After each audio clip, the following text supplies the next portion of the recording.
Symbud Myntri Rangbah bakmi ia katnat District Council Affairs DCA ubah Presiden song laong ba ka sarkar kan sa Pynbna ya ke election sya ki Artalik District Council Hadien baladep yo ya ke Muhor naulat ya ki amendment bill halor ke jing penbet tema ya ki constituency jong ke KCDC bat JHADC. Haba kali mentah kasngi ba Presiden lai itu ba kasna DCA kala yo ya baro Artalik ki amendment bill balak monjo da ki Artalik ki autonomous district council bat kan sapha no syaulat na ka benta ban ai Muhor bat pentip ba Hadien kata ke sarkar kan sesong ban simrai halor ke jing pelong ya ki election MDC.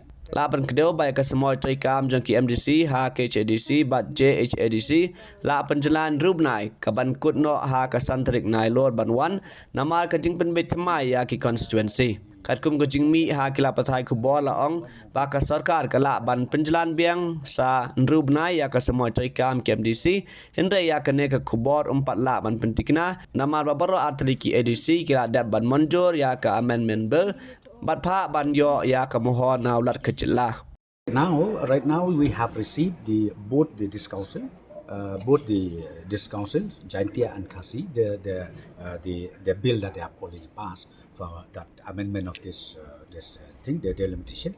So now we are processing it to send it to the governor. Once the governor approve it, then we will notify. Yeah.